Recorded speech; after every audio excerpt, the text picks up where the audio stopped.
Welcome back to another tabletop review. Today we'll be taking a look at a Smith & Wesson Model 59 9mm semi-automatic pistol. This review includes the restoration of the Smith & Wesson Model 59. And through the magic of video editing, here's the gun before, and here it is afterwards. I'm hoping you can see the difference, and we'll stay tuned for the entire video. But if you'd like to skip to a specific section, here's the list of topic locations. Occasionally, I like to pick up a gun that requires some attention, a project gun. These guns all work, but some may need a new set of springs, or they might be missing a part like a magazine or grips, or even more likely their finish needs restoration. I was at a small gun store the other day and the owner insisted I look at this Smith & Wesson Model 59. It was quite dirty, a little rusty, and looking quite neglected. I was interested. This is a first variant or first generation of the Model 59. But someone had taken it upon themselves to remove the anodized black finish from the frame and the bluing from the slide. They may have wanted it to look more like a second generation Model 59 with bright stainless steel slide and bright frame. Whatever, it was a bad idea. The main problem, however, was that the gun would not work in single action mode. In double action mode, no problem. I noted that the hammer would stay back until the trigger was pulled if I carefully cocked it. It would not remain cocked after the slide was racked or the gun was fired. I suspected it was a bad Sear or Sear release lever, or maybe a bad hammer or hammer assembly. I did a quick check on parts and it looked like parts would be available. Okay, I like the idea of a Smith & Wesson project. These guns were usually very well made. I like that it's a double stack 9mm. In good shape. It would be probably worth at least $300 as a trade-in. This one was not in good shape, but if I could keep my investment within reason, it might work out okay. So the idea here is to make sure this gun works. No point in putting time into it if it's a piece of junk. I've set the target at 25 feet, my usual training distance. Let's see how it does. Remember, the single action mode doesn't work, so it's just double action firing here. Great accuracy. That's good, and the gun feels good too.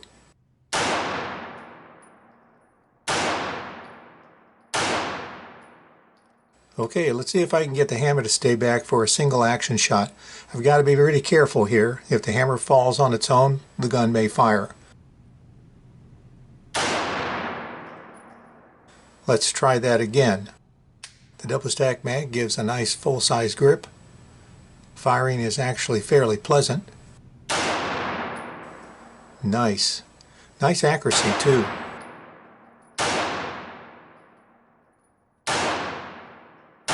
The gun's got some weight to it, but not too heavy. Now let's move the target out to 35 feet and see how we do. This is a smooth operating pistol. Reminds me of the Ruger P series pistols. Not as nice as the Browning high power, but still a good shooter. Even in its current double action only state, this isn't a bad pistol. Easy to operate with very good accuracy. So what's my verdict? Well, in my opinion, there's no doubt restoring this gun will be worth the effort. Now, I don't want to put too much into this gun. I'm not sure I'm even going to keep it.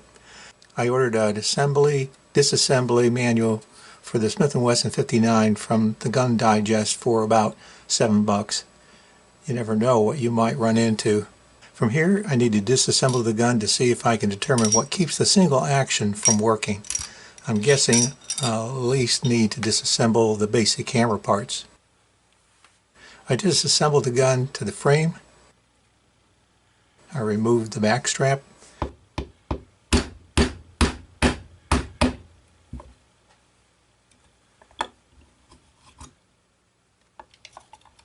I can remove the hammer spring and its hollow plunger from the lower end of the hammer strut. I removed the hammer pivot and its plate.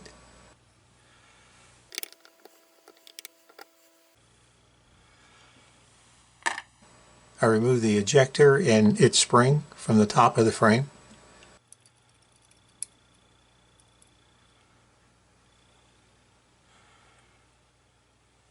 Now I can remove the hammer assembly, which includes the strut. And then I can remove the Sear release lever. I'm going to go ahead and remove the Sear flat spring, although normally it wouldn't be necessary. I'll drive this cross pin out.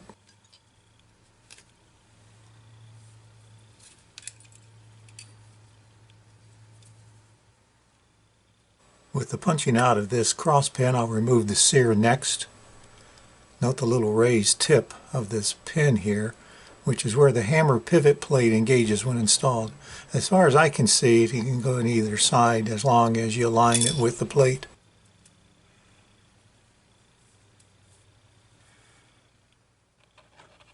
Okay, I'm going to take a quick look at everything for any problems. Closer inspection reveals a tiny chip on one of the cogs. I don't think this is the culprit, but with this tiny piece missing here, it's just a chip. I should probably replace the hammer assembly. Numeric has them for about $50. I'm going to go ahead and order the new hammer assembly.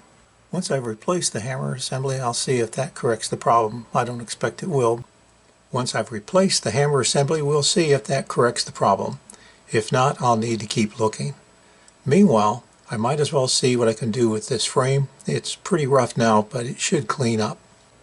The way I look at it, if I'm unable to solve the problem with the single action on this gun, I've only invested a bit of my time and elbow grease, and at least it should look a little better.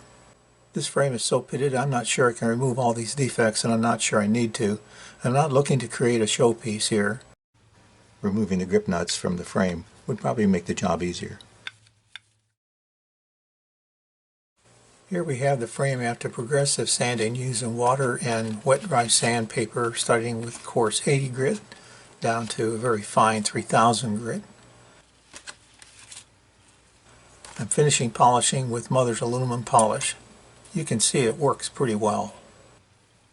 Here's the whole frame polished up. Looks almost chrome, doesn't it? Now that I've polished it, I've got 5 options. Leave it as it is, a bare aluminum polished surface. Try birchwood aluminum black, but it's for touch-up jobs, and to be honest, I haven't had good results. My third choice is to paint it with automotive engine paint like VHT. I'll use a local shop that will do a graphite Cerakote coating, or finally, I could anodize it. I could even go for some outrageous colors if I like. Yes, anodizing would be a very durable solution, but for now I think I'm just going to leave it bare and bright. Since the frame turned out okay, and while I'm waiting for my hammer part, I might as well go ahead and sand and polish and re-blue these steel parts and the slide. Here we are with the slide sanded and polished and ready for bluing. I'm just using an inexpensive cold bluing product, Birchwood Super Blue, for this. Cold bluing with Birchwood products is fairly fast and easy and a simple process.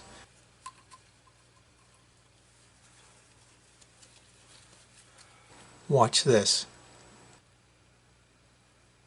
Pretty cool, huh? I should point out here that I found the Birchwood Super Blue doesn't work the same on all guns. I think it has to do with the quality of the steel. One of the things about Smith & Wesson, their steel usually blues up very well. I followed all the Birchwood instructions preparing these parts. Now here's why I ignore the Birchwood instructions a bit. I found that if I leave the bluing on the part for as long as there is a reaction going on, rather than the recommended 30 seconds, I get a better result. With Smith & Wesson parts, it could be as much as 30 minutes, and I usually repeat the process 3 times. But if everything works as it should, the results should be worth it. Here's the end results of the bluing. It looks pretty good. The last step of the bluing process is to spray the parts down with oil and let set overnight to cure the bluing. It's the next morning and I've cleaned all the parts off and reassembled the slide. Here's how it looks. Pretty nice. But then it's a Smith & Wesson, and as I said, I've had pretty good luck re-bluing Smith & Wesson guns, so it's just what I was hoping for. This gun is about 50 years old, so I don't really want perfection here, but I do want it to look attractive. I think that's what I've achieved here. Slipping the slide onto the polished frame and placing a grip on the frame, here's what it's going to look like. I think it's going to turn out looking pretty good. What do you think? By the way, when I ordered the hammer assembly, I also saw a package of parts on eBay for less than I was paying for a new hammer, which included the Sear Sear spring, Sear release lever, ejector, and ejector spring, trigger, drawbar, trigger spring, and disconnector assembly. I thought, what the heck, since these parts all work together to engage the hammer, I might as well get these too while I'm at it. You never know. Now I'm just waiting for the parts to arrive. The hammer assembly was the first part to arrive. Here we are with the Smith & Wesson Model 59 with the new hammer assembly installed. Unfortunately, as suspected, the new hammer assembly by itself did not solve the non-working single action problem. Good thing I ordered the other parts too. As I wait for the eBay parts to arrive, I might as well continue disassembling. Well, we're back where we left off earlier in disassembly. I now need to drive this trigger cross pin out, but as I do, I'm going to take the spring tension off the trigger by reaching in and applying some forward pressure on the drawbar. I'm also going to keep the punch in the hole for now. Once the pin is out and maintaining pressure on the drawbar, I can remove the punch. Releasing pressure, the drawbar can be removed through the rear of the gun.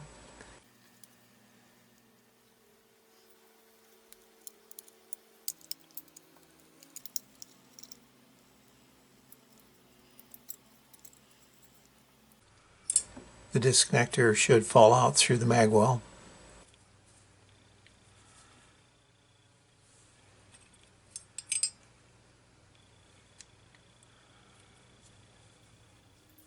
The trigger spring can be removed. And finally, the trigger can be taken out to the top of the gun. A bit of fiddling will probably be required. And that's it. Unfortunately, I can't see anything obviously wrong. Close inspection of all these parts do not reveal a source for the single action mode not working. That's very disappointing, but I might be missing some small irregularity here. I'm not an expert.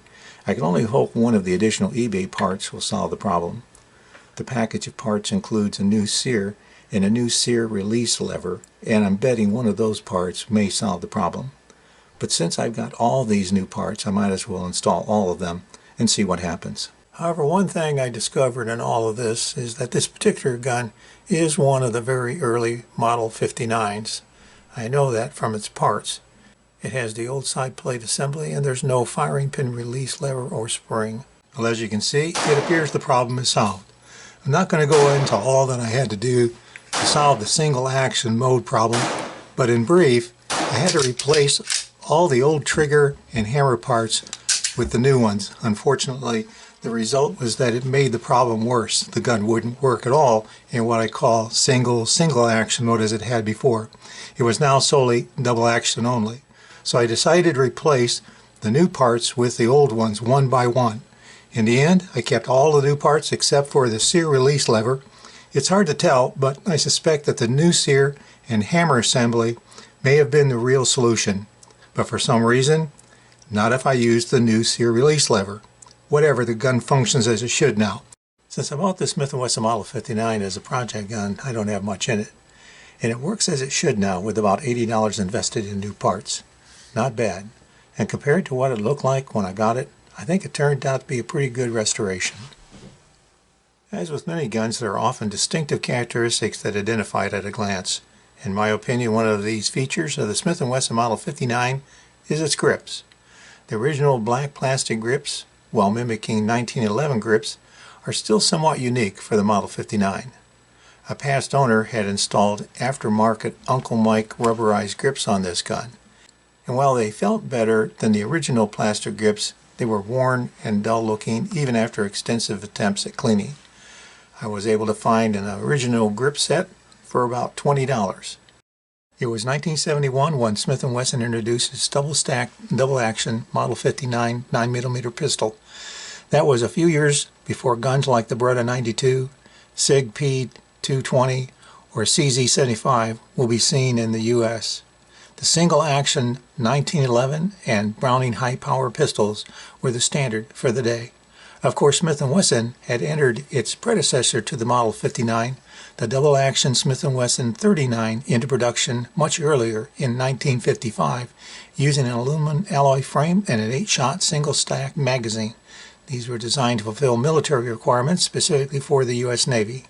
although the Navy failed to adopt the Model 39, Smith & Wesson offered it to the public. And so it was the Model 39 that became the first popular US-made 9mm pistol on the consumer market.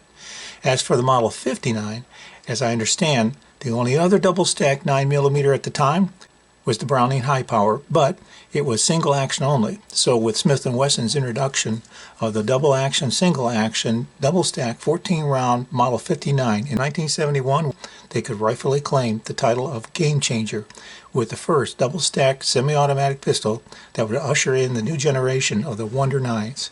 Here's a chart of the progressive development of the Smith & Wesson 9mm pistols beginning with the Models 39 and 59. As for packaging, this was a used gun and there was no packaging. However, I've seen cardboard boxes for the Model 59. As I understand, Model 59s came with only one magazine.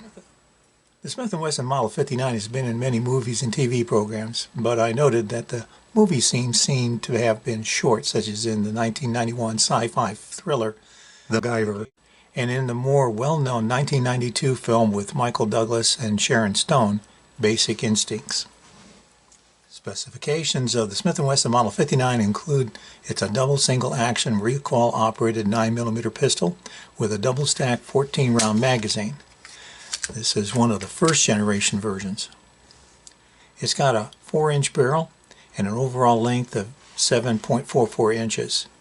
It's 5 7/8 inches high and it's 1.3 inches thick at the grips. The slide is just under an inch thick. The frame is aluminum and was originally anodized black. The slide is blued carbon steel.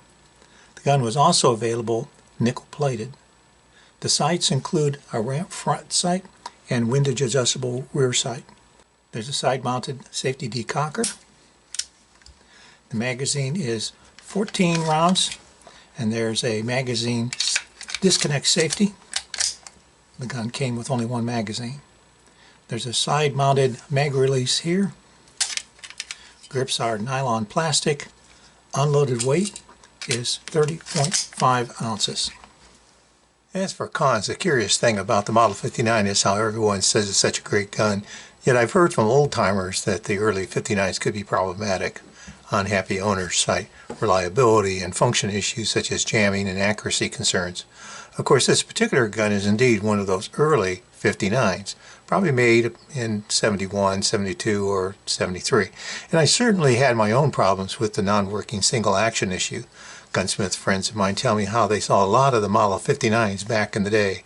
Of course, the Model 59 was also very popular, being adopted by many law enforcement and government agencies.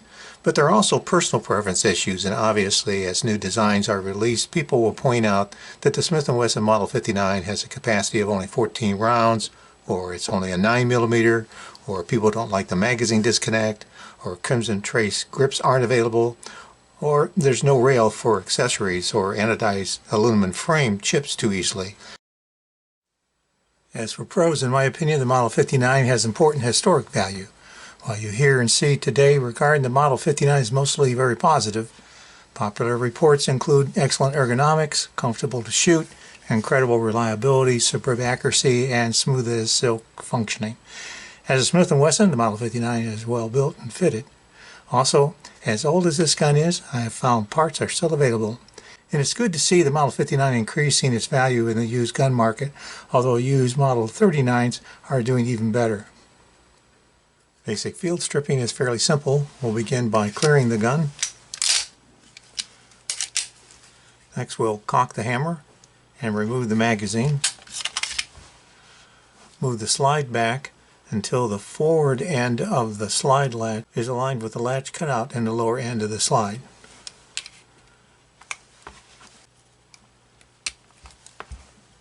Remove the latch. Move the slide assembly forward off the frame while keeping your thumb on the hammer to ease it down.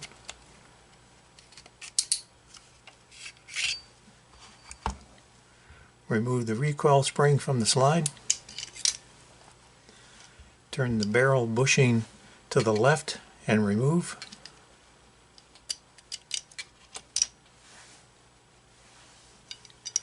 And then lift the barrel out.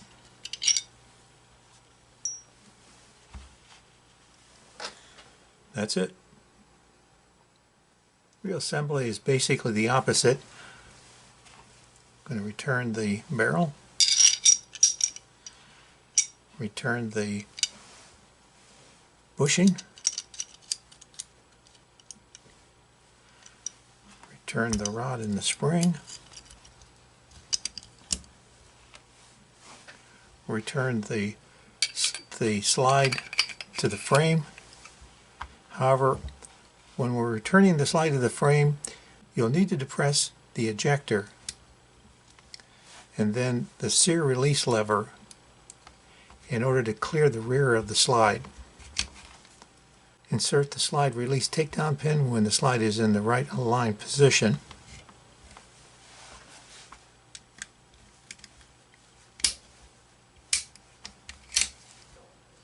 Replace the magazine and check for function.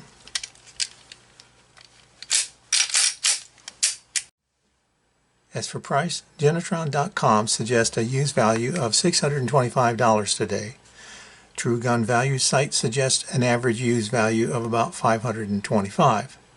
Recent actual sales have averaged close to about $500. Used trade-in values have been about $350. By the way, the Smith & Wesson Model 39 has a higher used value of about $700 today. If you find a new old stock Model 39, you can expect to pay close to $1,150. I thought you might find that interesting. Now, before we end today's video, I'd like to remind you that if you haven't already, be sure to like, share, and subscribe down below. And thanks for watching. This particular Smith & Wesson Model 59 was in pretty poor shape when I bought it on the cheap. It not only looked really rough, it didn't function properly. I'm not sure I'd advise you to take this sort of risk, but as a project gun, it turned out okay for me. But I will admit, it doesn't always. One of the things I like about this gun is its place in history as a Smith & Wesson introduction into the generation of the famous Wonder 9s, and as such, it was a real game changer during its time. So wrapping up, I put quite a bit of time into this gun and a few dollars in replacement parts, chasing a solution to getting it to work properly. But it was worth it. And just looking at the before and after pictures, I think it turned out better than expected, and these grips clearly identify it as a Model 59. So what do I think of this Model 59? Well, obviously, I like it. And what's not to like? It has great ergonomics, it's silky smooth to operate, and very comfortable to shoot. And there's no reason to expect anything less than good reliability, and it's demonstrated excellent accuracy. And I really like the Model 59's place in history as one of the first of the Wonder 9s. Yes, for me it's just a range gun, but it's a good one, so I'm happy. Earlier I said I wasn't sure I was going to keep it, but what about now? Yep, I think it's worth hanging on to. Any weapon you carry is better than the one you left at home. Thanks for watching. Hope you'll be back for my next tabletop review. Until next time, stay safe.